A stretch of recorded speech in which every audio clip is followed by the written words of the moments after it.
अरे समधी जी, आप आज अचानक यहाँ, सब खैरियत तो है? विजय जी हाथ जोड़कर खड़े हो गए। चेहरे पर मुस्कान थी, लेकिन मन आशंकाओं से घिरा था। ऊपर से तो खुश दिखाई दे रहे थे, लेकिन मन की अशांति उनके माथे पर पसीने की बूंद के रूप में उभर आई थी। क्यों भाई साहब, क्या मैं ऐसे ही अपने समधियों से मिलने नहीं आ सकता? फिर हम तो लड़के वाले हैं भाई, लड़की वालों को परेशान करना तो हमारा हक बनता है ना। रविंदर जी ठाका मारकर हंस पड़े।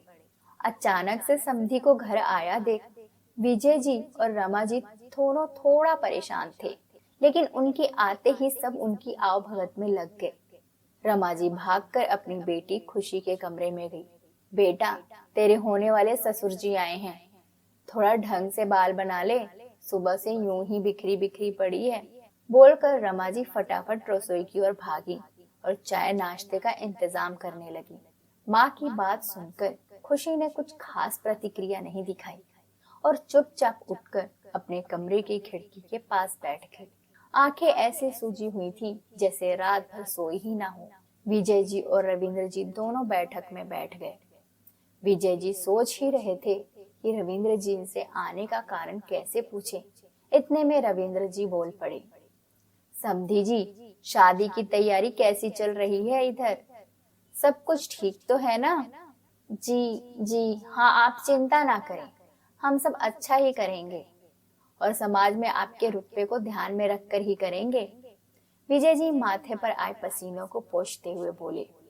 वो तो सब तो ठीक है विजय जी, लेकिन मेरी एक मांग है, क्या आप वो पूरी कर सकते हैं? रविंद्र जी अचानक से बोल पड़े। ये बात सुनते ही विजय जी और रमा जी एक दूसरे का मुंह देखने लगे। अब सारी तैयारी करने के बाद और कौन सी मांग रखेंगे लड़के वाले? ये चिंता उन दोनों के चेहरे पर साफ नजर आ रही थी। उन दोनों को चुप देखकर रविंद्र जी फिर बोल पड़े। समधी जी, हम बहू के रूप में अपने घर खुशी ले जाना चाहते हैं, उदासी नहीं। समधी जी, आपसे हाथ जोड़कर विनती है कि शादी का सारा खर्च हमें उठाने दें और आप वादा कीजिए कि बेटी की शादी के लिए किसी से कोई कर्ज नहीं लेंगे। हमें एक हंसती मुस्कुराती बहू चाहिए जो उस घर में भी खुशियां बिखेर दे, ना कि जीवन भर इस घुटन में रहे कि वो अपने माता पिता पर बोझ डालकर आई है। विजय जी और रमा जी फिर हैरानी से एक दूसरे का मुंह ताकने लगे। जी, ये आप क्या बोल रहे हैं समधी जी? बेटी की शादी करना तो पिता का दायित्व होता है। समधी जी, हमने खुशी के गुण और संस्कारों को देखकर उसे अपनी बहू के रूप में पसंद किया था, ना कि आपकी जमीन जायदाद देखकर। अब हम दोनों एक परिवार बनने वाले हैं, इसलिए दोनों की इज्जत भी अब एक समान है। कल उसने जब मेरे बेटे आकाश से बात की तो बहुत उदास थी और कह रही थी कि वो इस शादी से इनकार कर दे, क्योंकि हमारी हैसियत और उनकी हैसियत में जमीन आसमान का अंतर है। मैं अपने पिता को कर्ज में डुबोकर जीवन की शुरुआत नहीं करना चाहती। समधी जी, हमें सिर्फ आपकी बेटी चाहिए, ना कि समाज में दिखावा। हमें लक्ष्मी नहीं, हमारी गृह लक्ष्मी चाहिए। रविंद्र जी हाथ जोड़े खड़े थे, जैसे वो खुद एक याचक हों। उन्हें ऐसे देखकर विजय जी ने उनके हाथ पकड़ लिए और नम आंखों से बोले, हम और हमारी बेटी आपके जैसा परिवार पाकर धन्य हो गए समधी जी। काश हर बेटिया को ऐसा ससुराल मिले।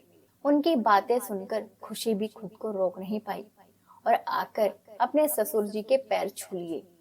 खुशी अपने घर के हालातों से अच्छी तरह वाकिफ थी।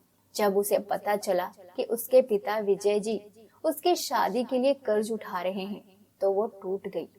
उसे पता था कि इतना बड़ा कर्ज चुकाते चुकाते उसके पिता का बाकी का सारा जीवन निकल जाएगा।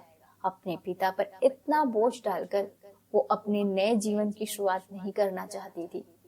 इसलिए उसने मंगेतर से कह दिया कि वो इस शादी से इनकार कर दे।